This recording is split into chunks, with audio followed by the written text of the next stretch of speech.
We're back with It's Eric Nagel. Segment 2 of the show. Eric and Jordan here with you, talking about television, movies, streaming updates, all the news that's fit to print. And as we start this segment, we talk about things that we've been watching, we've been playing, we've been consuming, if you will. Jordan, kick us off. What have you been up to? I finished up Uncharted 2 the other day. I was streaming that. I think I'm going to start Uncharted 3 this weekend and do some streaming on that. I may not go full 6 hours. I got both kids, so I might do some other stuff. But I'll definitely stream as I go. So if anyone's interested in watching Uncharted 3, I'll do that. I did also play. So a couple weeks back, we had Brian Shea on. He was talking about a game called Dispatch. Yes, the superhero game. Yeah. So I bought that. It's possibly one of my favorite games I've ever played. It's so fun. The thing is, it's not a very action-packed game. It's literally like you're watching a cartoon. But the voice cast is fantastic. The story is funny as shit. It's like a choose-your-own adventure. Right. And like you make your choices and you go through. It reminds me of like they did The Walking Dead. Telltale did The Walking Dead. And then they also did a game that I love called The Wolf Among Us. This is similar to that. So you make your choices. You make your dialogue choices. It's filthy as shit. There's one character, he's a superhero that he's very fast. He's a speedster, but he didn't realize until much later that every time he runs, he ages faster. So like he looks like a very old man, but he's only like 40 and he's funny as shit. Okay. He just always says the word fuck and he's filthy. I loved it. This game was funny. It was fantastic. There's some nudity. My kids seem to not care about some of that, which is really good, but like they watched it. Like I had to take my daughter back to her mom's house Sunday night and we were late because we sat there and I finished the game and we wanted to see what happened at the end. And it's such a good game that I'm going to replay it again because there's other choices I can make and other paths I can take. And I am so choose your own adventure. It really is. And it's so fun. Like there's one where and it affects other things down the line. It does. What you do? Yeah. Up in the corner, it'll say like so-and-so will remember that. So like there's one section where you have to fire somebody. Like you're running this team of misfits. Jetson, you're fired. Exactly. Like that. So you have to fire like one character or the other. So I chose one character and then later on she becomes a real fucking pain in my ass. I want to see what happens if I fire the guy that looks like a bat. You know what I mean? Like, so this game is fantastic. I can't recommend it enough, except don't buy it if you are a Nintendo gamer and you have the Switch 2. Don't buy it on the Switch 2. They have blackbarred the nudity and then they cut out all the cussing.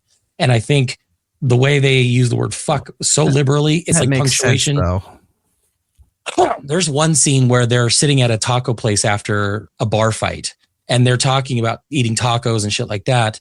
But they also intersperse it with parts of the bar fight. And it's such an amazing chapter, an amazing scene. Again, I cannot recommend this enough. It's one of my favorite games. If you're into this sort of thing, play it and then play it again because you're going to get different choices. And I loved it. I loved it so much. I went through all 8 chapters within a day and a half because I was so hooked with the story and how everything played out. So I'm excited. I'll play it again. And that was awesome.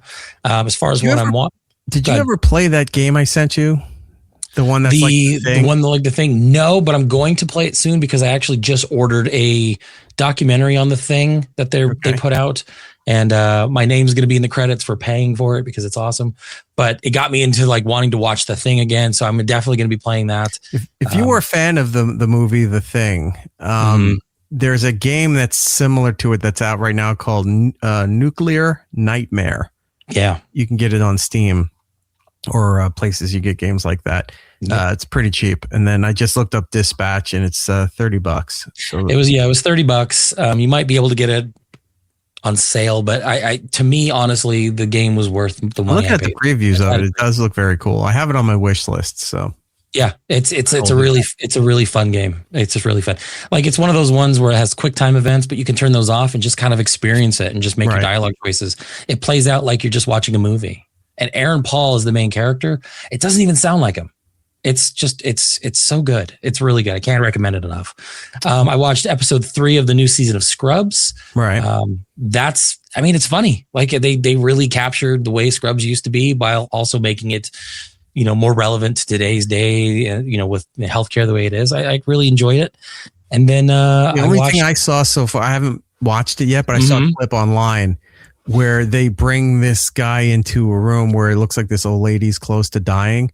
And they thought they were doing something right. And he's like, I can't let her go without, talking to her. And she wakes up and she's like, I haven't seen you in like 20, 30 years or something like that. And it looks like it's going to be like a lost love that it's a wonderful, heartfelt moment. Just uses that time to shit on her even more. And the whole medical staff's like, what? And they're all going back. The two of them are going back and forth about how they hate each other. And she's like, you should be in here dying before me. And I was like, good. It's funny. It's really, really comedy. Yeah. It was in this episode, the third episode. It was really actually pretty funny because the whole premise was like, this person's going to die. She just says, pull the plug. I don't want to even do the fake heart valve thing. And Elliot figures out, if I get this guy to come visit her, it's a long lost love. Maybe it'll give her the reason to live. And it turns out like they're both fucking hate each other. He's like, I don't ever want to let her leave without knowing how I feel. And then when he comes up, he just calls her like an old bag and she gets mad at him. And then she goes like, you know what? I'm going to fucking do the heart valve anyway to stay alive just to spite you. And it's really funny. Like, it's a good show. I'm surprised they did it the way they did. So, and then I saw Scream 7. And I know then you saw it too, is right? I did. Okay. I had to do it as a homework assignment. I figured as much. This is exciting because now you have to watch these things. Yeah. So I went and You're getting paid. I still have not seen 4, 5, and 6. Which is interesting, but also not necessary considering what they did with this. Well, there's some people, I guess, that were from the previous movies that I had no idea. Kids, yeah. But as soon as they're like, oh, they're this person, and then there's this attachment, and you're like, all right, I'm guessing that's all I needed to know. So, did not care for it. It's rough. It's really rough. Like there are moments that I enjoyed it, and there's moments that I thought they should have ended with 6. Hold on, let me see if I still have my notes that I threw. I was gonna say I also made notes. I didn't want to forget anything. 2 sides, my friend. 2 sides of notes. Okay. You are getting paid for something, aren't Let's you? check the notes here. Okay. I will tell you this before I get into the rest of my notes. Okay. The opening scene. Now, I know that it was, I don't want to say similar to the first one, but they revisit the house from the first one, and it was turned into like a like an attraction Airbnb. Yeah. Right. So for people who like that stuff, to like going to locations for serial killers and all that kind of stuff, you could stay at whatever they're paying. You could stay at the house. There's chalk out or taped outlines of where people died, fake blood. It's all weird. There's a giant ghost face statue in there that scares the shit out of the girl. An animatronic. It looks like he's there. It's animatronic. I had a problem with that because at one point, minor spoilers, the animatronic, they cut to the kitchen, something, they come back and they're looking at the thing. And now because they took the mask off and you see the machinery and everything. Right. So that's a big, giant 6'5" machine of doing the voice and the knife and all that stuff. Somehow that got moved out of the way and it turned into the real killer or to a version of the killer that went and started killing the people. I'm like, how do you not hear that big machine move? Here's how. And at first I thought I missed it, but I thought about it. The boyfriend moved it. Remember, because he scared the girl. And when that ghost face was back in that room, he was like, that can't possibly be right. I did that. Oh, so right. I forgot that part. All right. So there's that, because I'm thinking like, did they hide it behind the curtain? Like the fucking cutout in 3 Men and the Baby, or like in the Scary Movie where you see the feet hanging out underneath the curtain. I was like, I'm in the room. Yeah. It's like, you see the feet. So, real quick, because of the opening scene, that was actually something I enjoyed as well. The opening scene was actually pretty good. I like the idea that they made the house from the first movie like that experience, because it reminded me of the Buffalo Bill house that they did from Silence of the Lambs. Like the real house that they filmed the exteriors for, that person who owns that made that a Buffalo Bill from Silence of the Lambs attraction. The basement, they'll push you down a hole. Yeah, and you rub the lotion in the basket, put the lotion in the basket. So that made me think of that, and it made sense considering how the internet and real crime podcasts and all that shit worked. So I'm the same way. I like how it started. I will say this though. So all that goes on. That opening sequence delivered to me a Titanic moment, a moment that I have not seen in a movie that accidentally made me laugh really hard. The chandelier. And if you don't you just jumping ahead on everything here. The Titanic moment I'm talking about is supposed to be horrific, but it's when this happens.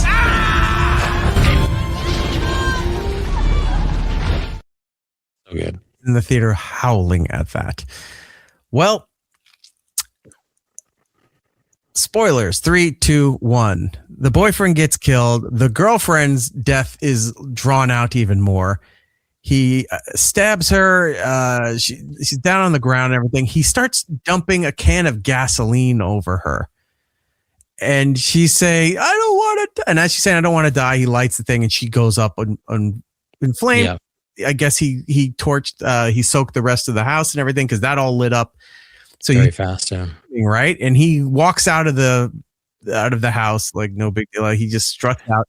You get an aerial shot, almost like it's a security cam kind of thing in the house. Mm-hmm. The girl's body is not even moving anymore. It's on fire. And right before it cuts to the Scream logo, a chandelier snaps, drops, hits the body, and you just see the back legs go like that. I am laughing my ass off at so funny. And then the logo comes on like that before it goes into the movie. And I'm sitting there, I go, oh my God, are there going to be, is this happening again? Are there going to be people looking at me like, what the fuck is he laughing at this scene for? Because just to see the body, when she's already burnt to death and the chandelier involuntarily makes the body flail as it falls onto her. Right. Nobody said a thing. There was barely anybody in the theater when I went.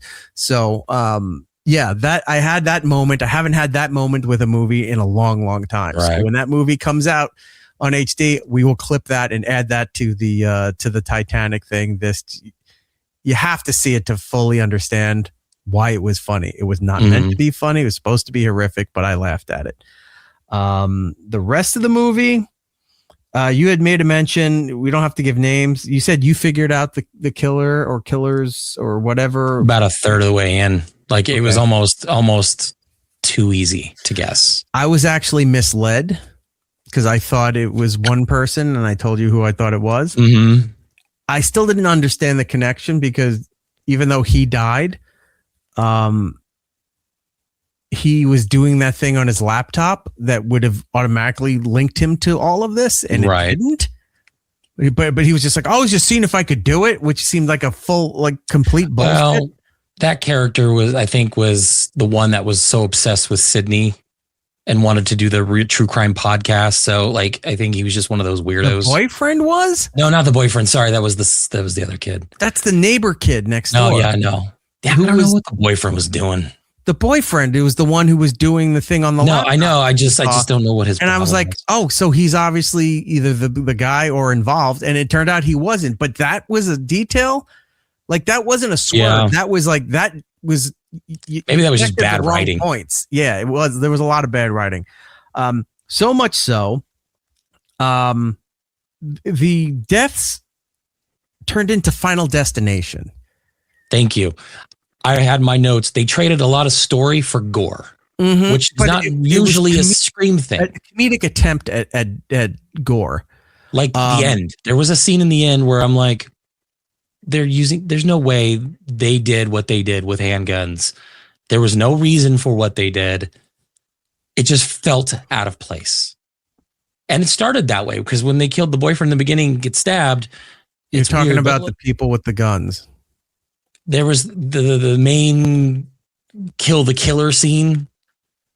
You know what I mean? At the end. Like, yeah. And I'm just like, problem I had with that. For that. Problem I had with that is the one person holding a gun has never touched a gun in their life. Correct. And all of a sudden had the proper handling, the pose, no kickbacks, nothing was precise. You look at it and go, that person's never touched a gun. And they said something along the lines before. There's no way they pull this off. So yeah, that was also bad writing. My other thing, and it's a weird gripe, but I don't like Joel McHale trying to be a serious actor. Every time I see him, he's always a comedic actor. He's always they doing may have had funny. Somebody else, or maybe nobody wanted to do it and they got him on the cheap. I don't know. But he was like, he played it straight. He was just the husband, boyfriend, cop. Like, you know, it was weird where he just was not funny. Like I thought he would be the comic relief and, you know, he was lines here and there, but Maybe he wanted to diversify his portfolio. Maybe. So it was just weird. Courtney Cox is looking like Sharon Osbourne every fucking day. You're jumping ahead because this is why we got to compare notes. No, you're fine. I'm with you on that. There was one other thing I wanted to finish off with the killings being like Final Destination first before we got in the rest of it. The one girl, I think her name was Hannah in there, the blonde, McKenna Grace. She's a cutie. Ghostbusters movies. She was young Sheldon's girlfriend / rival. Oh yeah, that's right. Okay.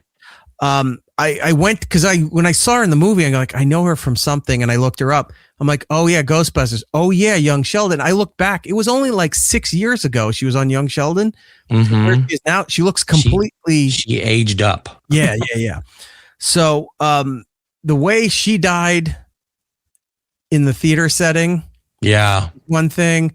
There was another scene that involved this could have been a Marx Brothers or a Three Stooges bit. The scene with the bar and the girl on the bar top. Yeah. Don't give it away, but you're watching that and like, there's no way she died from that. None. No. But to see that they pulled it off like it was trying to be a scary moment, you're like, that's where I was going. Is like, I know Scream used to be very meta, used to do all the tropes and try to turn it into being serious. They've become a parody of themselves.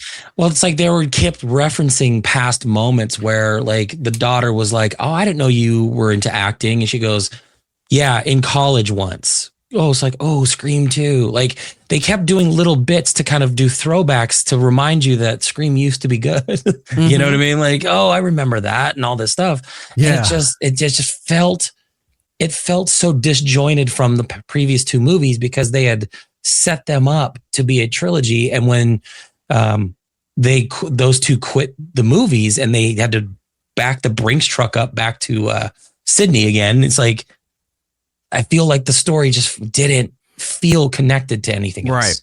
So they had to kind of keep making those references. Now, what you said about Courtney Cox is correct. She's looking like Ghostface now. She looks like she's going to be Ghostface, right? She's had a lot, and this is a shame because she, a very attractive woman. How far back do I know? Family Ties.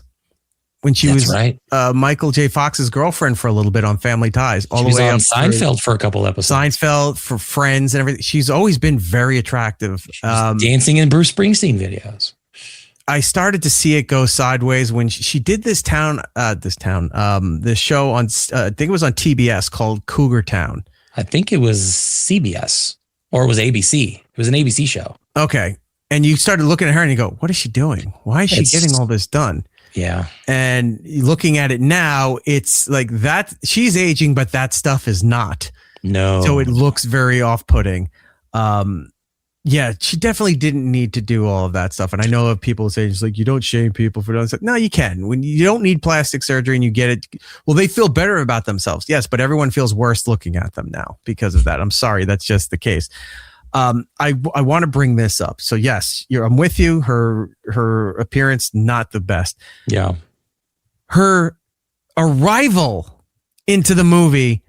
It's so I sat there and ham-fisted. It's not even ham-fisted. It's asinine. Yeah, there's no reason for it. They just needed to put her in the movie. I'm going to give a tiny bit of this away. It's not spoiling anything else with the oh, maybe it is. Who gives a fuck? 3, 2, 1. If you don't want to hear it, earmuffs. There's a version of the killer that's running away in the street. He's running through like a neighborhood intersection, not a busy intersection. Out of nowhere, a full speed, then screeching SUV plows into the guy. And then out of the car comes Courtney Cox. And you go, no reason. That's how she shows up in the movie. She just happens to hit the guy they think is killing people, the copycat and all this. Like everything was wrong with that whole scene. Mm-hmm. And then there was no point to her doing the interview. There was no point to any of the other shit other than Courtney Cox is there. There was no, what's his name was in there? Kelly Ripa's husband, Mark Consuelos. Consuelos. Yeah, he was like the interviewer, like for the whatever. Very solid, very quick to the point. Yeah. He was good in Riverdale. He played Veronica. Stay out of Riverdale. He played Veronica Lodge's father. Right. But he was good because he was impactful and very short bursts. He didn't talk a lot.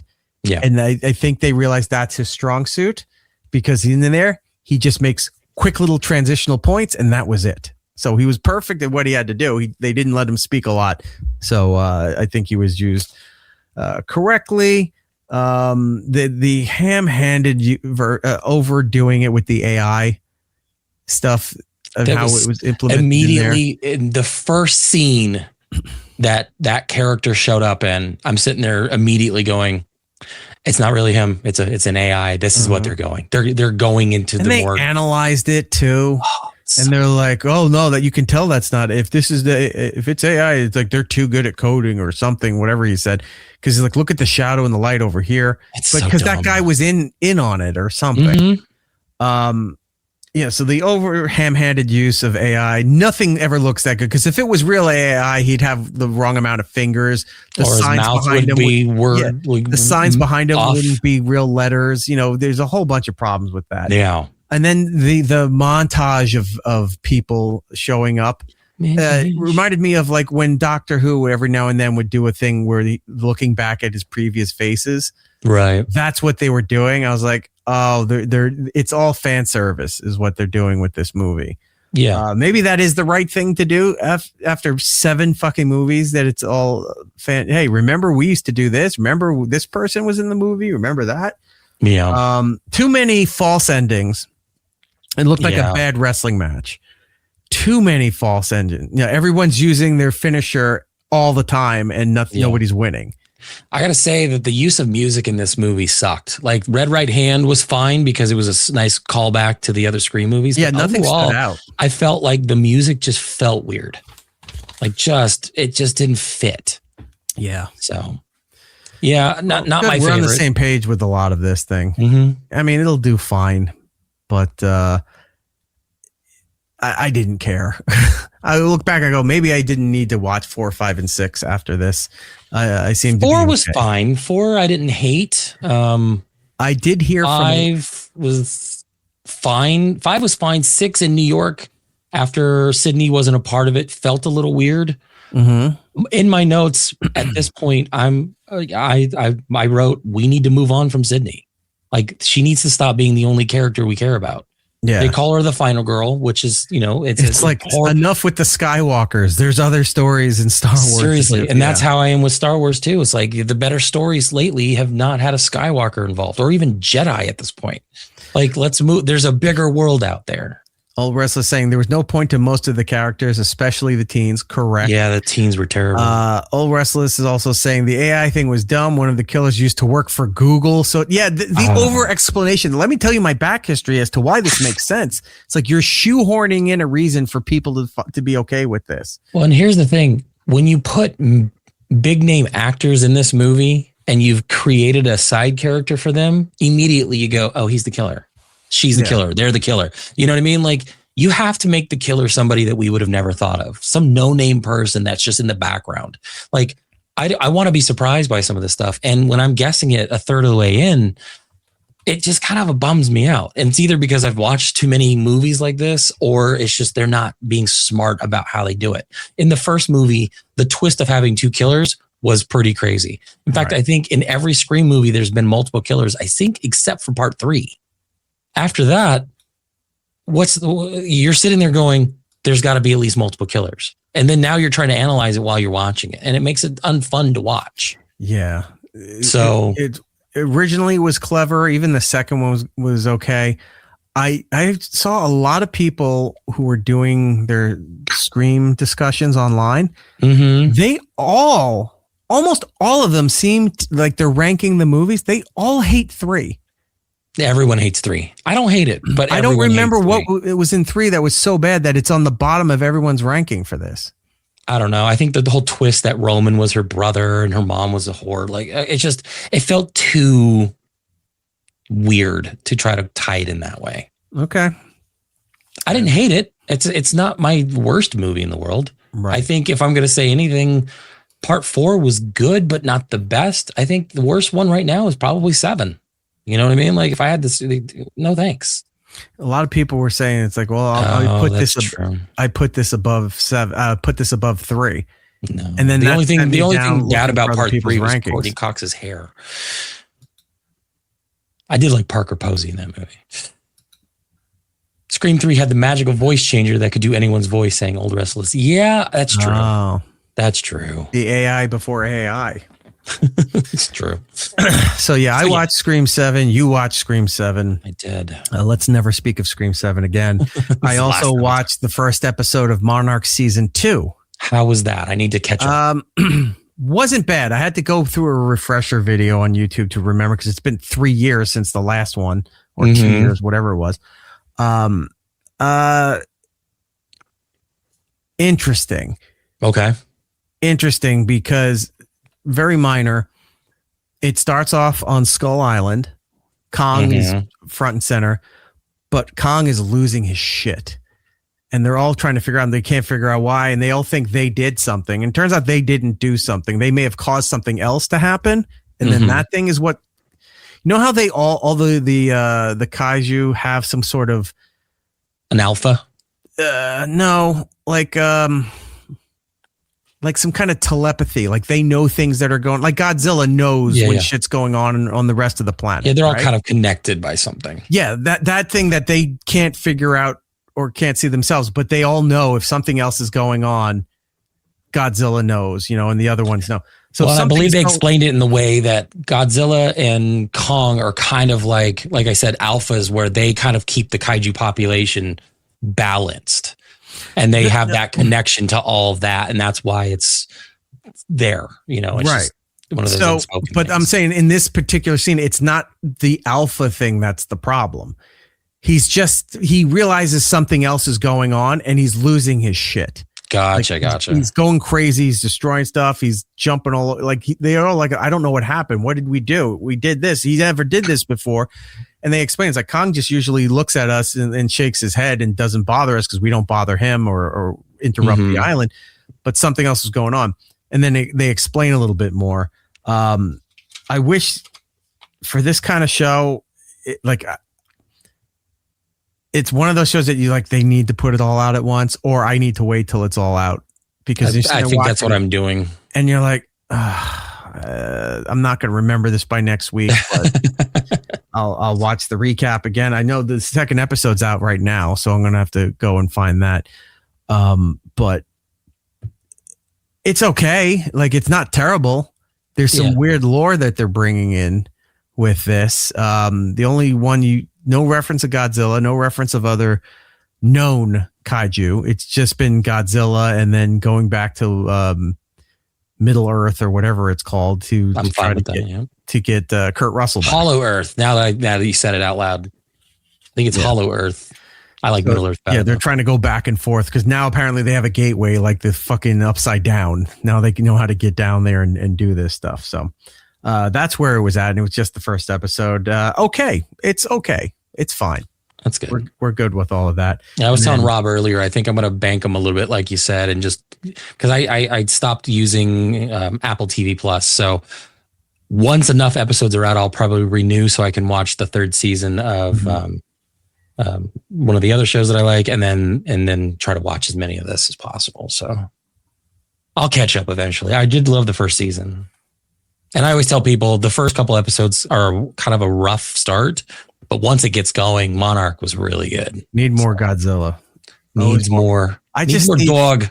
I know the CGI is expensive, but don't put shit out at this level if you're not willing to eat the cost of putting out stuff. Yeah, the monsters just constantly need to be fighting. They just constantly keep them on screen. I understand you need some of the human involvement to put the monsters in position or to move things around for certain scenarios. But that's it. That can be done quickly. Just constantly. I don't care if it's 20 minutes of us with an underwater cam watching Godzilla swim through the ocean to get to another continent or something. I'll sit there and watch that rather than hear scientists having a difficulty trying to rekindle a relationship with an estranged daughter. Who the fuck cares? Right. I don't care about the human story in any of these monster movies. I don't care who lives or dies and all that stuff. I just want to see shit get wrecked and Godzilla hold a monster's mouth open. And I love those scenes where he holds Or he mouth puts does the atomic breath into his mouth. That's all you want to see. That's what I'm paying for. All right. What's out now in theaters? Hoppers, which is a Disney Pixar movie. It's essentially a kid's version of Avatar. Mm-hmm. They are not advertising for this at all. I forgot about this movie. I have to revise something. I said on the other show, I said that I figured this out. I discovered it because they were teasing it on Fortnite. That characters and stuff from this are coming to Fortnite. They put out an official little trailer. I'm like, oh, that's how I heard about it. I'm corrected because I forgot I watched the trailer during the Super Bowl, and that made zero impact on me to even remember it. Yeah. So yes, it's essentially they build like an electronic woodchuck or something, and she connects. It's like putting your consciousness in like a robotic version of an animal to be able to talk to animals. And I'm just like, okay, but like, why? What happened to Pixar where like no one's excited about a Pixar movie anymore? Mm-hmm. Like Pixar's on this, and I'm just like, okay. Pixar used to be like the main event for a lot of stuff because you knew it was going to make $1 billion and it was going to be good. And it's everything's now they're doing 35 Toy Stories. All these corporations just ruined the perception of it. You know, the quality could be the same as it was, or worse, or better, whatever, and people would still go see it. Once you ruin the perception of something, you can't get that back, or it's almost impossible to get back. And people just won't give a shit anymore. Star Wars, Star Trek, Doctor Who, Marvel, Pixar, all of that stuff. Once you ruin stuff enough that the people don't view it like they used to view it anymore, there's no mystique about it. Then it's done. The Bride, I saw that trailer. Frankenstein and Bonnie and Clyde. I think it looks like shit. Oh, I'm excited about it. Like Maggie Gyllenhaal directed it. Mm-hmm. I think it looks fun. I think you're right. Like it looks like a Frankenstein version of Bonnie and Clyde, and I'm down for that. Frankenstein looks like Sinatra. Yeah, it looks like Sinatra with the lobotomy. Now he's Frankenstein, and they're robbing banks. Toots, we're going out swinging. You know all that. And you're like, this movie looks terrible. Looks like they're trying to capitalize on the monumental success of Guillermo del Toro's Frankenstein, even though it's not in the same league as that. It also looks like when Tim Burton does Lady Gaga music videos. Yeah, maybe. That's what it comes off of, but even worse. So it doesn't look good. Peaky Blinders is a show I have had on my Netflix list forever, and I've never started it. My brother is obsessed with this show. He says it's fantastic, and he's excited to see this movie. I think that's going to be my next binge watch, is I have to get in and start actually watching it. Yeah. It looks good, and I love Cillian Murphy. So. Peaky Blinders, The Immortal Man. I wish Netflix had the ability to manually adjust your watch list. Yeah. Where, you know, like you add things as you see it to the list, but then you can readjust it by priority. Yeah, like a top 8. Yeah, there's shit in the back. If you scroll back far enough on my list, I go, I forgot all about this. I want to move it to the front. It does not let you. No, I know. Like if you let me, you'd have to unlike everything and unlike it in the order that you want. If they could just give you a page where you can adjust it like you do a YouTube playlist, like they used to be able to do that when you had the physical version of the disc. When you had to get the Blu-rays from Netflix, when they were sending you movies, you can shift what they send you next, and the ability is there. They just took it away because they don't have a physical hopper anymore.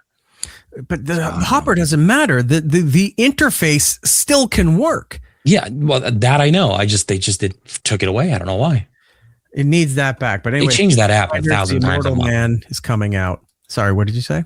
They changed that app like so many times. It doesn't make sense. Well, it's going to get even. Well, not for Netflix, but it's going to get. Well, Netflix. Here's another problem with your WWE properties. They have no catalog title. Like Peacock, you could at least go. You can go TV shows, movies, sporting events, live. You know, like the Today Show, NBC stuff, right there. WWE. You click the WWE tab and then you'd have everything else. Netflix does not have that. And you spent $1 billion on the WWE. Put a fucking tab on there so that everybody knows to go and click that. It's up at the top, not put in a search thing to try to find Monday Night Raw or whatever else you want to watch. Yeah. Like they need like hubs, like HBO Max, for all its problems, does that, where they have hubs where you can go down and say, oh, I want things from Studio Ghibli. There's stuff from Cartoon Network. There's the HBO stuff. There's Turner Classic Movies. There's Criterion. Like they've made hubs. If you want to be more granular, that would work for Netflix, and they just choose not to do it. They don't do it. And by the way, I used the VPN with Netflix and watched Elimination Chamber last weekend. How'd that go? It was definitely worth the money for the VPN because it's definitely not worth the money for the ESPN add-on for that. Over on Netflix, War Machine and the Dinosaurs. I don't know what those are. Dinosaurs is that kind of documentary by Spielberg that Morgan Freeman about the dinosaurs and stuff. That looks good. So, and then War Machine is Alan Rickman, the guy who plays Jack Reacher. It's a military drama, sci-fi show where a team of soldiers come up on a mysterious war machine. You can see like dangerous tech and where did it come from, and they're trying to fight it and stuff like that. It looks fun. Silly Netflix movie. Over on HBO Max, Rooster, which is that Steve Carell show that I have no idea what it's about. I saw a trailer, but I still don't understand what this show is about yet. So I'm going to probably check it out. I can fully recommend Fackham Hall. Yeah, that's what I hear. It's good. Go watch that movie. It is. You want to talk about comedies aren't as good as they used to be? Watch that. That's the stepping stone to coming back. Yep. For comedies being good again. So you have that there. Over on Disney Plus Hulu, we said Scrubs, the reboot or the continuate, whatever you want. I think they're calling it like season 9 because they're ignoring season. I don't know what they're calling it, but it's so that's there. Ghost Elephants on March 8th. I don't know what that is. It's a documentary. It's Werner Herzog. He's following a biologist into the Angolan wilderness on a decade-long quest to find a rumored herd of ghost elephants.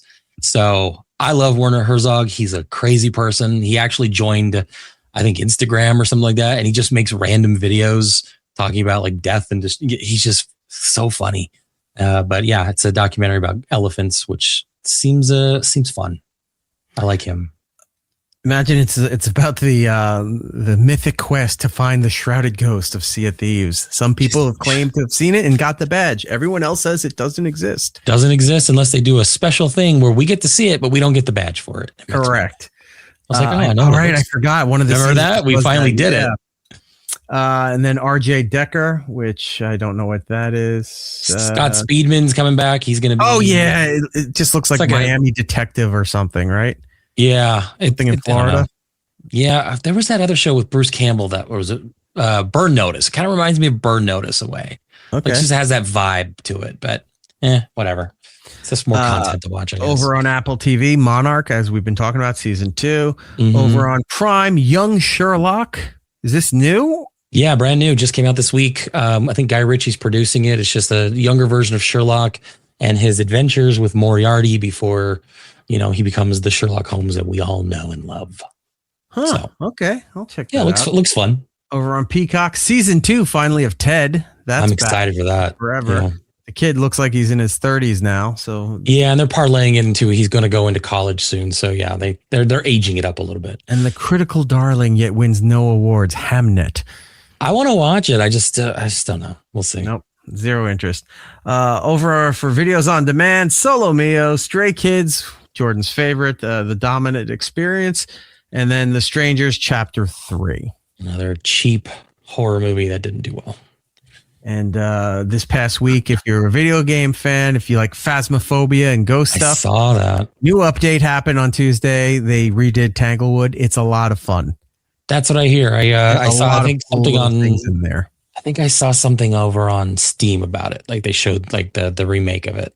Mm-hmm. I'm like, oh, that looks pretty neat. It is quite enjoyable. So please go and check all of that out. Jordan, you have some advice for the fine folks out there? I do. If you're like everybody else and you're thinking about starting a podcast or looking to grow one you already am. You need a platform that's simple, reliable, and built for creators. Libsyn is the original home for podcasters. They offer rock-solid hosting, intuitive publishing tools, and IAB-certified analytics so you can finally stop guessing and start growing. Libsyn is an independent platform that puts creators like us first. Understand your audience and build your show with confidence. Sign up at Libsyn.com, choose the plan that fits your needs, and use the promo code It's Eric Nagel, all one word, at checkout to get your first month free. Free. Free is good nowadays because we don't get that much. Here's Jordan with the news. I got it.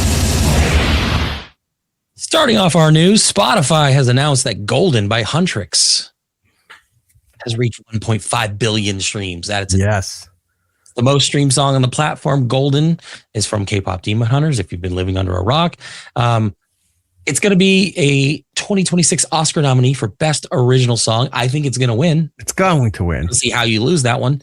They lost it at Golden Globes or was it Golden Globes or Screen Actors or something? They lost one somewhere, and everyone remember they lost to the Billy. Oh, it was Golden Globes, right? With Billie Eilish. Billie Eilish's Wildflower song, I think.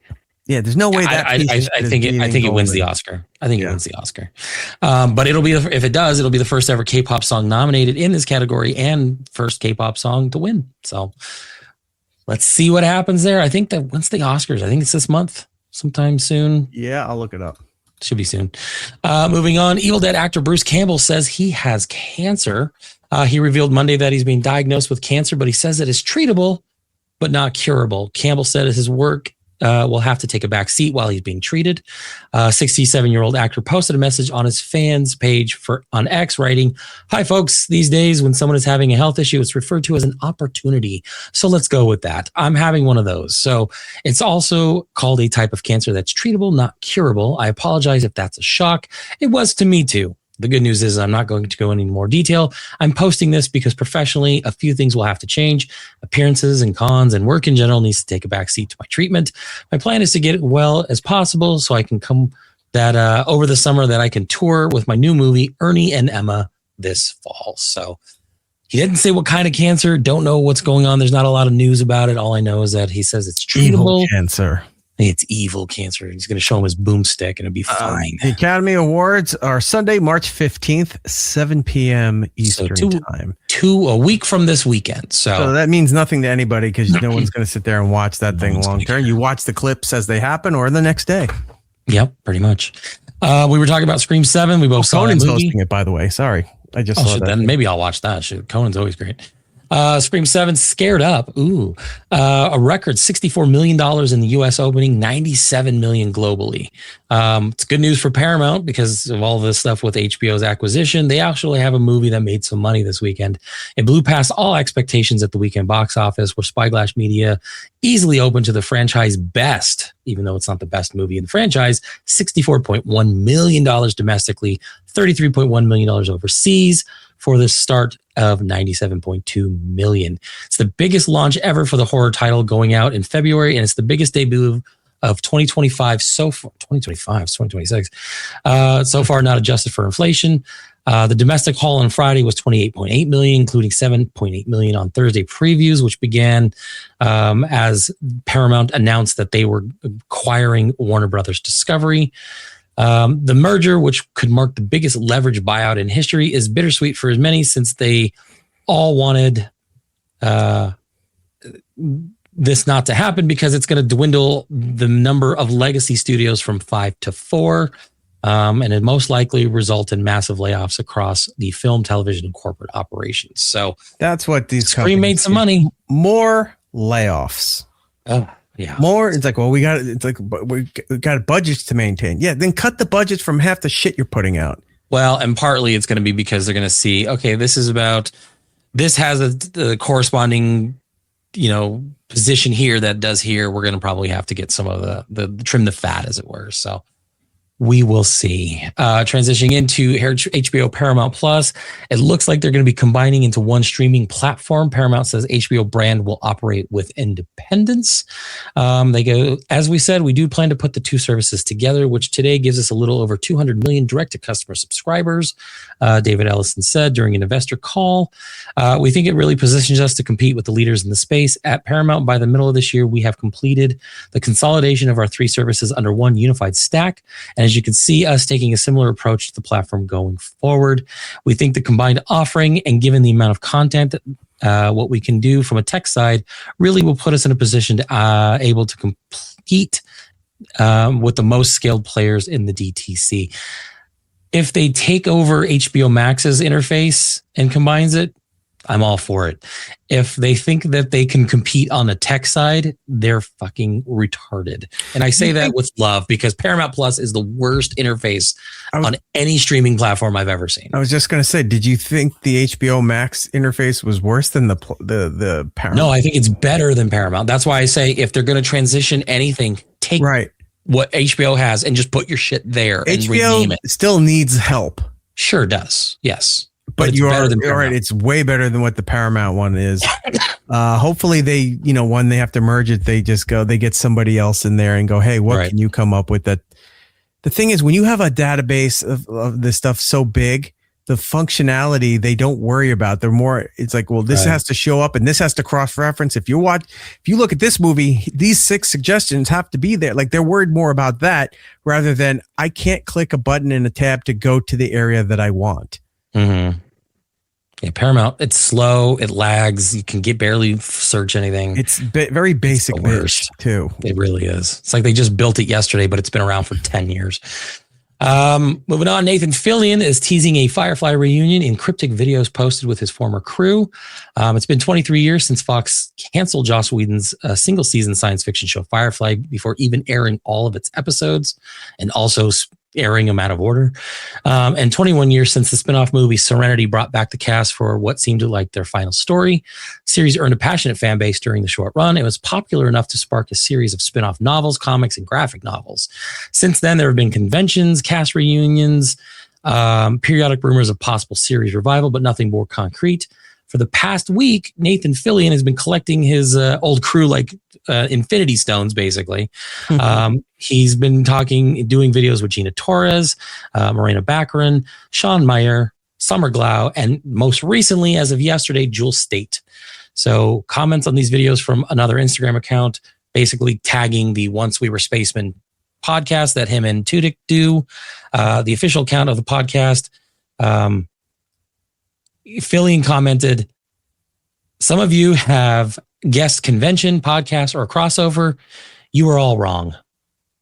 So who knows what's going to happen? They're making an announcement on the 15th. Maybe it's a big animated thing like Miku. They're doing an animated version of it. Yes. That's this way they can bring Ron Glass back.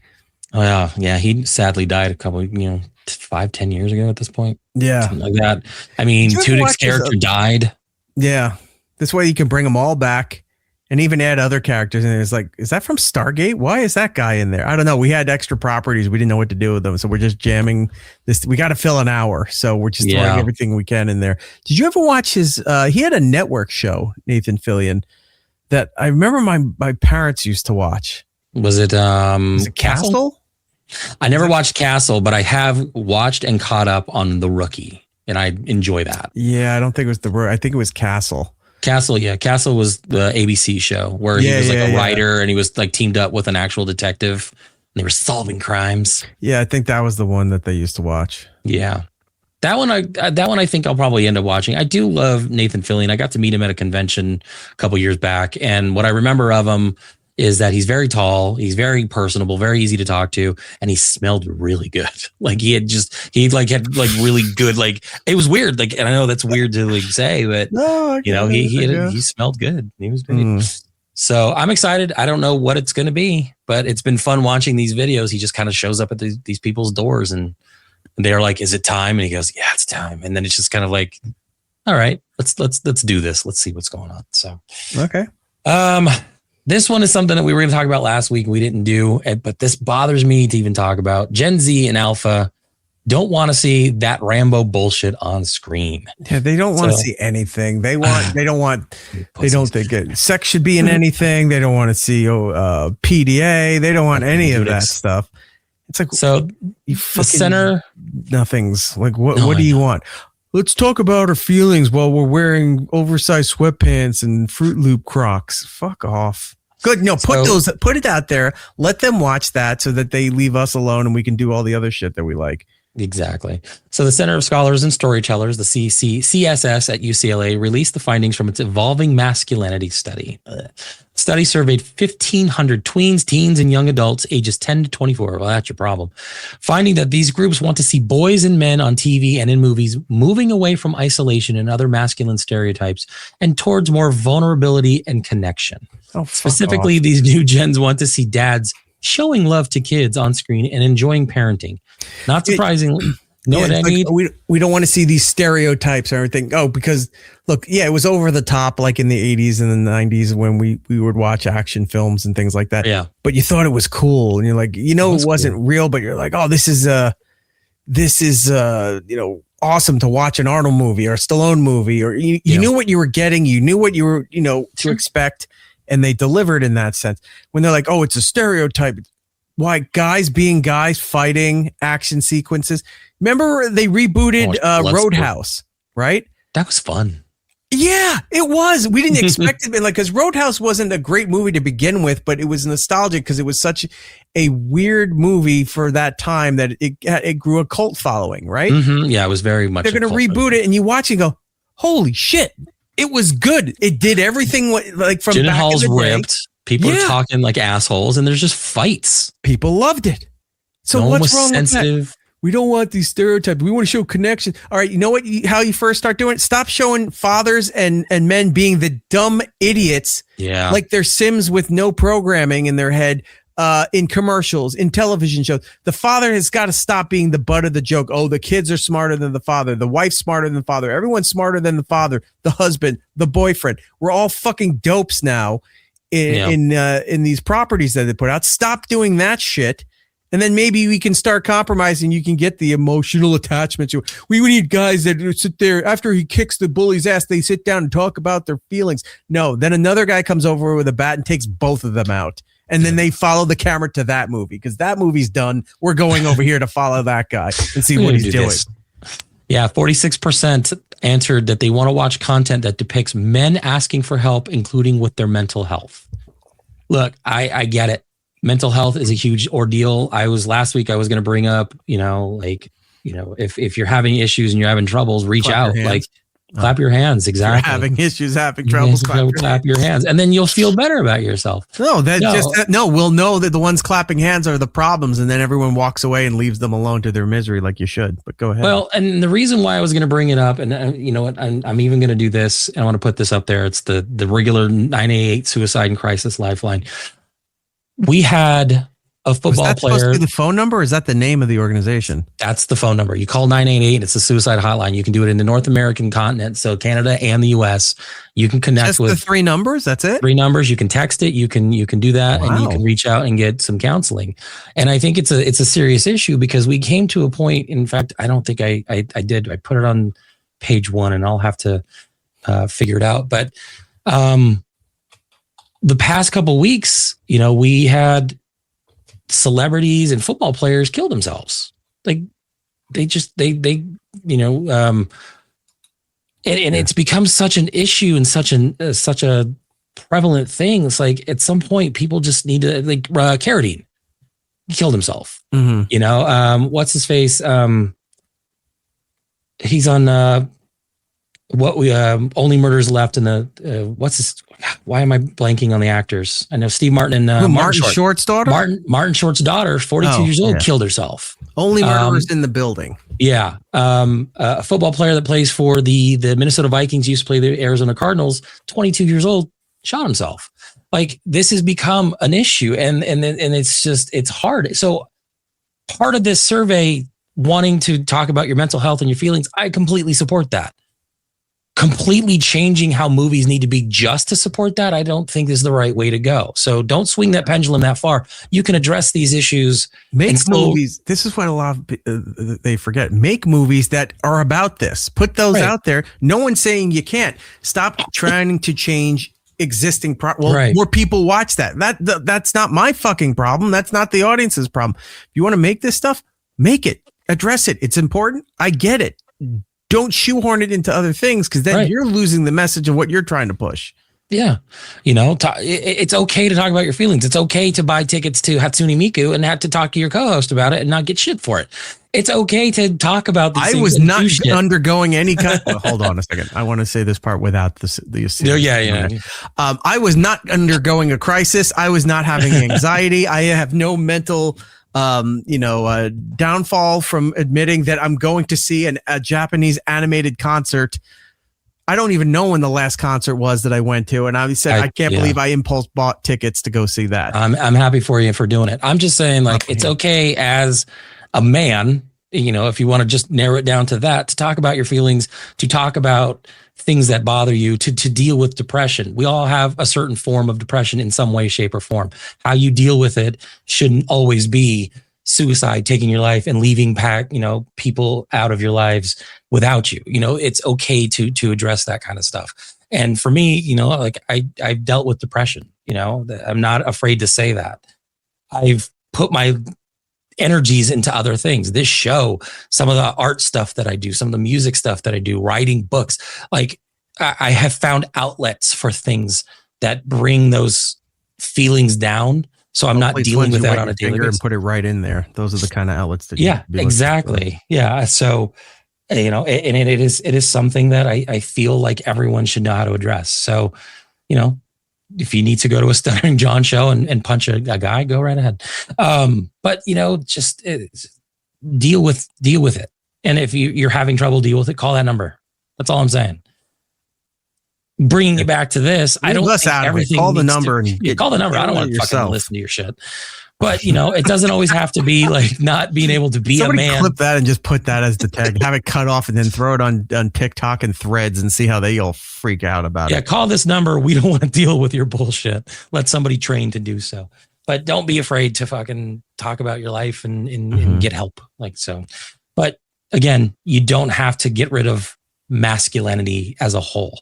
You could still be a good dad. You could still deal with all these things. You could still have fun. You could still do all these things.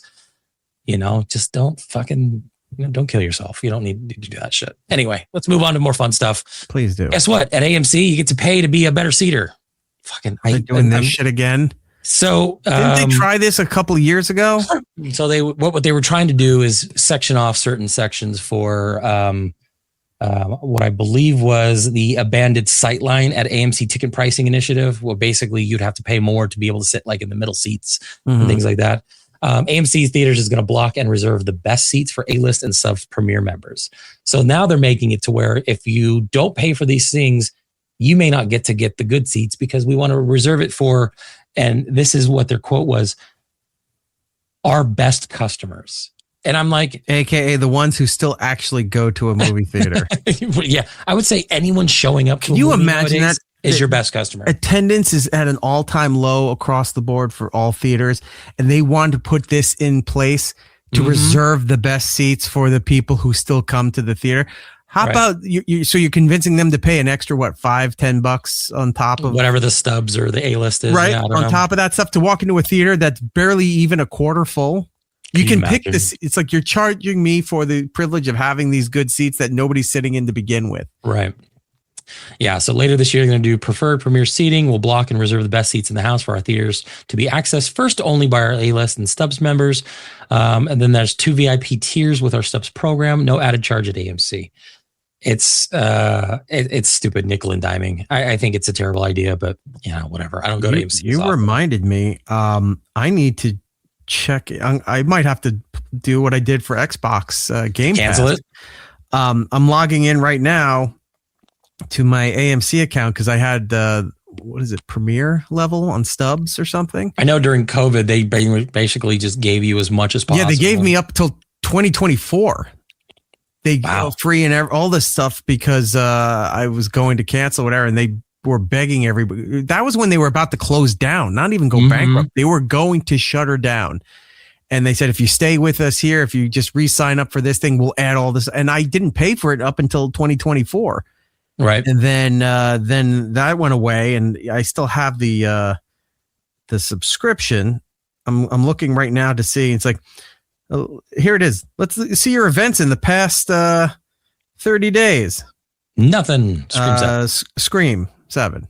Okay. Past 60 days. nothing. Past 90 days, nothing.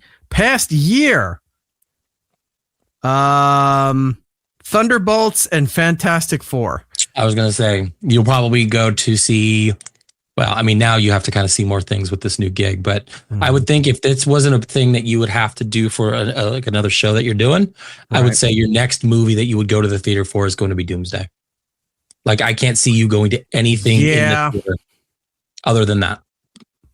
I don't know. It depends. I might go see the He-Man movie because I just... I keep forgetting that's coming. By the way, how funny was that Scary Movie 6 trailer? Oh, we'll talk about that in 1 second because yes, you're right. My next billing date is May 1st. We better cancel that. So I have about a month and I've got about 2 months to figure out if I'm going to bookmark that to see if I'm going to cancel this thing or not because it's not worth it for me anymore for this. No, whatever. Nothing at the theater. It's not even just AMC. If you had the premiere thing for Cinemark or any of the other more upscale theaters, none of it. The perks aren't worth it anymore. That I'm doing a paid membership. Just so what? I can buy my tickets and they waive the $2 convenience fee, which is is bullshit to begin with. Right. And that I can order my drink ahead of time, or if I don't do the popcorn because it sucks, but if you're ordering concession, whatever, that it's there in the little cubby hole, and you got to hope that somebody didn't fucking take it by the time you got there. None of that's worth it anymore. Cheese. No. I bring a bag of Twizzlers, and I get the large Coke for the Coke machine.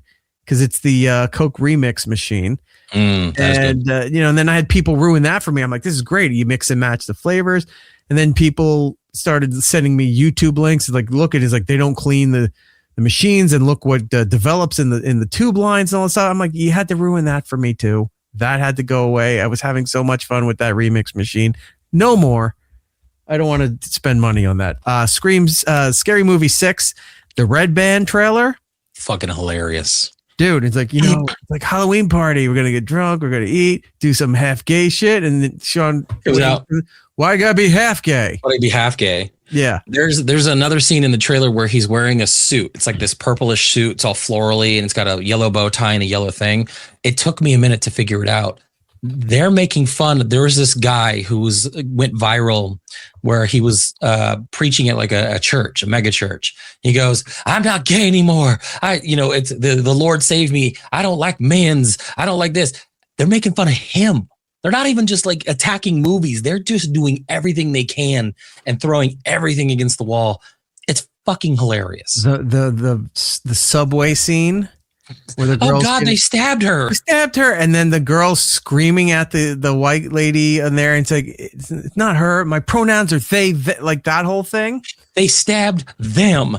They when they're parodying the fact that this Cindy looks like Jamie Lee Curtis from the Halloween movies, and she goes, "Oh, girl, come on, give me a hug." And she goes, "Oh, I don't think I can hug you. I'm a Republican. I'm supposed to be racist." And she's like, "Girl, I think all white people are racist. Come on." And it's like, okay, so they're just gonna attack everybody, and I am so excited that it's making people upset, and I'm so excited that they got the Wayans brothers back. I think that's what this needed. And to not care what anybody else fucking thinks. So if you haven't seen online, I mean, with the Red Band trailer, go out and watch that. But they've also doubled up on social media where I guess there was an article from Entertainment Weekly back in September where they were talking about that they were working on Scary Movie 6. And they were like, what can you tell us about that? And they're talking with Sean and Marlon Wayans, and they're talking about it's no holds barred. They're not holding back on everything. It's an equal opportunity offender. He said the following, just know to everybody, just know that we're not just laughing at you. You get the chance to laugh at others. When we did White Chicks, we made fun of everybody. We made fun of black people. We made fun of white people. We made fun of Hispanic people. That's just what we do. Right. We make fun of the world, make light of the world. It's not to harm. It's to bring humor. You may offend people here and there, but hey, not every joke's going to land 100%. But if you tell a joke and 100 people laugh and one person walks out, doesn't matter. It's still a good joke. Yep. Well, later on too, and it's like they don't care if you're offended by Scary Movie 6. So that's the trailer went out. on Reddit or something started making the buzz. It's like, oh, remember they said this, and it was somebody was trying to push it as a negative for them. Like they don't care about, they look at, how they do now. Everything's got to be a problem. Apparently, I don't know if it's the movie's Instagram or one of the Wayans brothers Instagram took the quote and made it into a graphic, and they're using that like a promotional blurb to promote the movie and saying, we don't care if you're offended when you come to see this movie. That's perfect. Second example tonight of leaning back into making comedy again. The first one was Fackham Hall that we mentioned earlier. This now coming through that trailer where they were making fun of the pronouns, the racist stuff. It's like, why is like doing 50% gay stuff? Why is it got to be 50%? Like, and he's dressed like Little Nas X in the cowboy outfit. So funny. Yeah. Well, it's funny because they did the trailer on top of Scream 7. So Scream 7, you're coming in, you're watching the trailer for Scary Movie 6, and they're like, what would Halloween be without Jamie Lee Curtis? What would be this about whatever? What would Scream be without Nev Campbell? And then Marlon Wayans goes, oh, that would just be Scream 6. And I'm just like, fuck, that's fucking hilarious. Like they're making fun of the movie that they were putting the trailer on in front of because, she wasn't in Scream 6. It's so funny that you're right. I think the quote was that we're going to cancel culture. And I thought the they them joke was fine. I thought there was a scene where like Sydney pulled out 2 dildos and was fighting somebody, and like Ghostface was like on his back and like she shoves it like right into his ass. I was just like, this is exactly what the first 2 scary movies were before the Wayans brothers left, and it became more of like a airplane or whatever. You know what I mean? Like, so yeah. I'm excited. I'm excited for it. It looks fun. So. We're going to blow through some of these real quick. Our favorite drunk dancing queen, Britney Spears, was arrested for DUI this past Wednesday in Ventura, California. Singer was handcuffed by Highway Patrol around 9:30, booked early Thursday morning around 3 a.m. She has since been released and scheduled to appear in court May 4th. Apparently, she was on drugs and alcohol when she was arrested. Hopefully, she can get the help and support she needs, is a quote. Statement continued, her boys are going to be spending time with her. Her loved ones are going to come up with an overdue needed plan to set her up for success for well-being. Spears recently sold her song catalog and his unclear number of other rights to Primary Wave. In January, she wrote a since-deleted Instagram post that she will never perform in the U.S. again because of extremely sensitive reasons. I hope she gets help, but hopefully not enough help where she doesn't continue to do all the crazy videos that we know and love. The last video that she had put out there, she's trying to censor thing. Yeah, her tits are hanging out while she's dancing, and she's doing the little heart emoji to try to trace it. They're not always accurate. No, not at all. And I think she's doing that on purpose. I don't think she's really trying to. It's just to prevent Instagram from shutting her stuff down. But yeah, you go online, there's archives of this stuff. It's not going to be as famous as the one where she's dancing with the knives. That's always it was a good famous one. But everyone's like, she needs help. This is what happened when the conservatorship went away. And I'm throwing that video back at them. Leave Britney alone. Right. Let her be this. I don't care. This is entertainment. Now, if she chose this life, she's got millions of dollars. I'm not really interested in I don't want her to have something terrible happen to her, but I'm also not there to baby her well-being. Right. Let her just go nuts and let us all enjoy it. Exactly.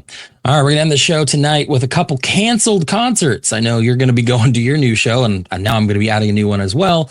Last week, we talked about Punk in the Park. I told you that there's been some issues with the promoters, possibly like not celebrating, but donating to Trump campaign in 2024. A lot of bands were against that. Dead Kennedys came out and said, hey, look, we've already booked the show. We're going to do this. We won't do anything further. Well, I guess they're not going to do this show either because Punk in the Park has officially been canceled. Yeah. After multiple bands dropped from the lineup, citing the festival owner's support for Donald Trump. Festival billed as Punk in the Park Roadshow had dates scheduled in Pittsburgh, Orlando, Vallejo, California, starting next month. They put out a statement saying it's with a heavy heart that we announced the cancellation of Punk in the Park Roadshow events scheduled for 2026. These shows were something we truly believed in, and we know how much it meant to many of you. Unfortunately, the current climate surrounding the events have created challenges that make it impossible for us to move forward in a way that delivers the experience to our fans, artists, and partners deserve. It basically came after, I think, one of the other bands quit the show as well. And then like about an hour later, they just canceled everything. I think they were down to maybe like 2 or 3 bands left that stayed on, one of them being Dead Kennedys. So we'll see if they ever bring that back. I don't know, but we'll see about that. And then the last one, When We Were Young, something that I've been to, something that's been going on for about 4 or 5 years now. They're skipping 2026. They decided not to do a 2026 show this October like they have been. They're going to take a hiatus. They're going to revamp everything and come back hopefully in 2027. They issued a statement saying, to our When We Were Young family, the songs, the memories, the moments, none of it exists without you. After an unforgettable run in Las Vegas, we've decided to take 2026 off to give this festival the care it deserves and to make sure what comes next feels just as special as what came before. The festival will return for the 5th edition in October 2027. This isn't goodbye. It's just a pause. No other details or decisions to cancel were disclosed beforehand. There's not even a chance to say that if it may not even be, yep, that's exactly it. We don't know. I can't believe you still have that picture, by the way. Oh, it's a terrible shot. It's like a generic Fortnite character. Like you just made the account. Yeah. Got my black ink. This is the skin you got. That's a terrible skin. But yeah, so they're going to take the show. Is it just straight water or do you have like Pedialyte or something in the back? And there was just water. Okay. Just water and then enough room to carry t-shirts that I bought you and all that fun stuff. So yes. Yeah. The one time you did, yes. That's the one time I went. No. Anyway. And then like Duran and everything That's true.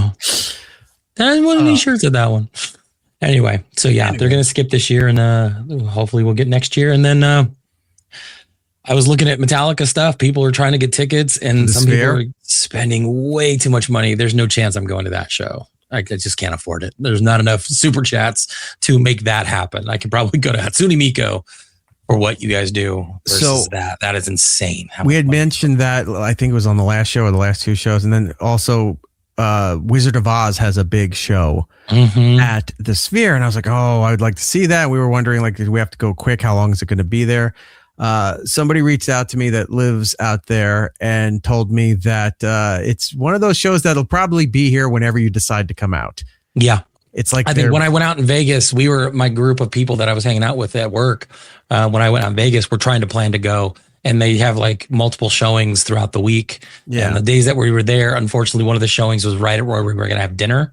But yeah, they do like a 5 o'clock show and an 8 o'clock show. And it's like literally 5 days a week. Yeah. Unless there's a big concert coming. As it was explained to me, it's filling in a lot of holes in the schedule that aren't booked for other things. Yeah. And apparently the Sphere is not making money. There's great events. It's expensive to run. To run and the cost to build that thing. It was they have not recouped that yet. And I'll go even further because the company that owns the Sphere is the company that owns Madison Square Garden and other things in New York. And they are looking to do a second Sphere just outside of Washington, D.C. in that area of Maryland. That's right, because D.C. Right. It's this little thing, but it's Virginia and Maryland all together. Yeah, DMV, yeah. So the DC portion, I guess, of Maryland, they're looking to put a Sphere there so you can see it from DC. So picture this atrocity. When they do the aerial shots that they show the Jefferson Memorial, the Lincoln Memorial, the Washington Monument, the White House, the Capitol Building, and just in different angles, you're going to see this little fucking eyeball checking out everything. Or the happy face looking at, photo bombing historical views. Yeah. So that's going to be there. And I gotta say, it is impressive to see in person though. Like when I was there the couple times that I've been at night, it's a very impressive looking thing. Like it's cool. I've never been inside. It's weird because like there are spots down lower level. You think lower level is going to be the better viewing, but there's an overhang and then you miss out on stuff. Yeah. At this point, I might as well get the 300 level stuff so I could get a better view. You're doing that Hillary Clinton video where she's like that whole thing where she's looking around. So yeah, they're looking to build another Sphere just outside of DC and Maryland. Interesting. And they're looking to build, they've been redoing Madison Square Garden on the outside. Right. If you're not familiar with how the arena looks, they're looking to build the side of the arena almost that like same LED kind of thing. Yeah, because they already have it in the front on the 7th Avenue. Okay. They already have it right there in the front where you're going in towards to go to the Rangers games, Knicks games, the concerts, whatever, that main entranceway. But the arena is this big round thing. They're looking to do all of that stuff. So what used to be like essentially outdoor rafters where they'd have giant things hanging out saying, Billy Joel's concert, the Knicks are playing, whatever's going on. All of that's going to be LED. So then aerial shots, 7th, 8th Times Square, you're just going to see this giant glowing circle. That's going to be so bright. Yeah. Oh. More and more, everywhere is turning into like a cyberpunk kind of thing. When you used to see, or not used to, but you can look it up when you see areas of Tokyo and stuff like that, where it's all neon lights and everything there. That's what the whole world's turning into now with all of this. Because it's easy, it's expensive to build, but it's easy to program. They can throw ads and stuff up there without, having to take down a billboard or paint over something. Yeah, like I love technology, but like just the light pollution alone just bums me out because like I live in a rural area where I actually can go out and see the stars, and I saw the lunar eclipse the other day with the blood moon in the morning, and like it's cool to be able to see that stuff. You get into an area where you got LED lights. You get twice the XP during the blood moon, like you do in Phasmo. Yeah, so when you go out and kill, it counts more. Ooh, good to know. Go do that. Yeah. All right, we got to get out of here. We got to do the plugs. And as always, Jordan, our nation's eyes turn to you. X, Instagram, That's TikTok. Not you. That's you. That's you. X, Instagram, YouTube at Jinx Ronan, Twitch at Jinx Ronan 79. I have been streaming a lot more over on Twitch. I'll be doing Uncharted 3 possibly this weekend, try to run through that, and then Uncharted 4 after that. And then who knows? I might do more fun, more narrative story-based games and have some fun with that. If you have an Amazon subscription and you want to use your free Twitch Prime subscription, go over to our channel. It's Eric Nagel. Use that month-long subscription. Help us out without causing any more cost to you because you're already getting Prime anyway. Help us out a little bit. That'd be great. Fair point. And words of wisdom, Lloyd. Words of wisdom. For me and the show, it's Eric Nagel across the board on all the social medias. If you're listening on the iHeartRadio app, do us a kindness, put us in the #1 position on your presets.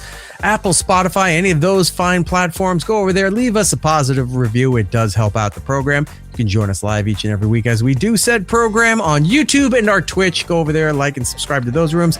Over on YouTube, we have memberships up with archives and bonus content and all of those good things.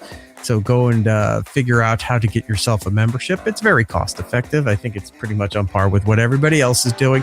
So it's relatively economical. Look, it's cheaper than what you're getting at McDonald's. That is also true. It's more satisfying. Cheaper than McDonald's. That is a weird thing to to think about. But anyway, yes. So go do all of that stuff. And if you can't do that, don't want to do that, whatever your decision is, if you want to just check out the episodes and clips and all those things, the YouTube to check all of that fun stuff out. All right. That's it. We're done. We are out of here. Until the next time, everybody. Be excellent to each other. We'll be seeing you. He's Eric Nagel. You could be the next member of the LOD. That's what we call the Legion of Doom. Oh, is that what it stands for? I thought it was Legion of Dildos. That is a sex shop down the street with whom we're currently in a protracted legal battle. Alas, we're out of time. Follow It's Eric Nagel on social media platforms. For ways to watch and listen to the show, or join us for the live shows, head over to itsericnagel.com. Yo, and remember to tell 2 friends so they can tell 2 friends, and they can tell 2 friends, they can tell 2 friends, they can tell 2 friends. You get the idea. Keep it real, homies.